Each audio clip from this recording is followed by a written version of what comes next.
Hi,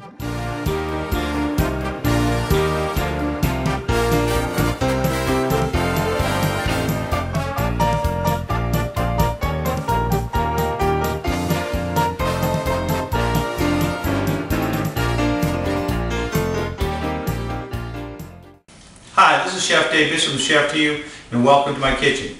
You ever had a 3-meal cake? Yes, I said 3-meal cake.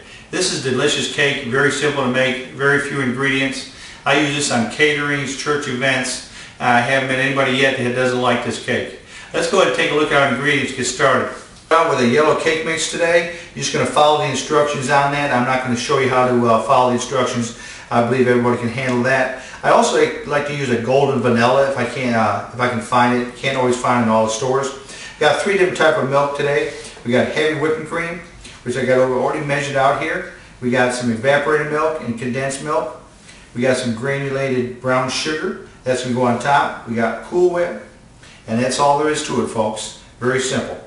Let's go ahead and get started. I have a cup of heavy cream already in this measuring cup. I need half of this can. We're going to pour this condensed sweet milk. Now, if you ever think, well, I can substitute condensed sweet for evaporated, no, there's a difference. They're both evaporated milks and condensed down and cooked, but sugar is added to this, then it's condensed down. That's what causes it to be so thick. So it is a totally different product. Let's move that aside.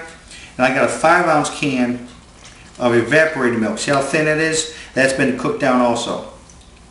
Now we're going to take the spoon out of here. Now this is a little thick, so we're going to stir the bottom to get it all the consistency all mixed up well. Now if you walk away 10 minutes, come back and stir it again, because that condensed milk will settle back down to the bottom. Let's bring our cake over, and what we're going to do here, we're going to take a fork. I baked this cake by the instructions. I've let it cool, and now what we're going to do is just take a fork. We want to push it all the way to the bottom of the cake, where you can just touch the bottom, and just zip right through it and poke it several times, 50, 60 times. You want several holes because that milk's going to seep down inside of there. 48, 49, 50. Alright, I think that'd be good. Now we're simply going to take our milk. We're just going to pour. What I do a lot of times, I kind of rub it in, let it seep in there because I don't want it all to run to the sides. Just move it around. But all this milk's going to go in there. It's going to be wonderful. As you can see, the milk has absorbed into the cake. I gave it about 10 minutes to absorb in there. Let's go ahead and take 12 ounces of the 16-ounce container. They didn't have any 12-ounce containers. That's what I usually use. And we're just going to put the Cool Whip on here. Just drop it wherever because we're going to spread it.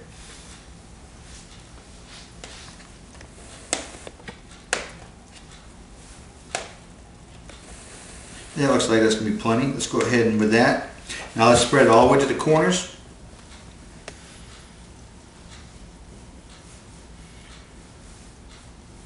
Well, looking good. As I told you earlier, I do this for caterings. I've actually done this for catering for 1,300 ladies.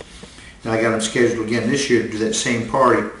And doing a mother-daughter banquet for the same church. And I said, well, let's go ahead and do a few different things. I gave them suggestions, a couple other desserts, and they said, no, no, no. Ladies said they want your 3-meal cake. And I said, that's fine. We won't mess with success. Alright, we're almost there. Make it nice and even. Nice presentation on top. Doesn't have to be smooth. You can kind of make it look a little rough. Alright. Our last thing we're going to do when our cake is finished, we're going to take some granulated brown sugar. We're just going to sprinkle it on the top. Makes a nice presentation. This is the American version. Actually, this is a Hispanic dish, and a lot of times they'll use a meringue on top. This is my version of it. It really works out well. So we'll finish sprinkling the rest of this. It's about 2 tablespoons of the brown sugar. You can add more or less to it, depends on what you want. You can actually garnish with about 3 or 4 cherries with long stems on it. It'd be beautiful too. We're zoomed into our finished product right here. You get real moist cake. I mean, you can't beat that. Let's just take a look at that, break that. That milk's all the way down through there. This will last about 3 or 4 days, and then it gets really mushy and the cake starts to fall apart. It probably won't last that long, number one, but try to eat it up in there for 1 or 2 days. Make sure it goes in the refrigerator. You got those milks in there that are sour. You got a whipped cream that's going to go bad. Put a lid on it, tight fitting lid, because it will absorb the flavors of the refrigerator, and keep it refrigerated until serving time, and put it back every time when you get done. You can't beat that. Before we leave, I think I'm going to get a piece of this cake. This is Chef Dave Bishop, cooking and teaching. Until next time, and God bless.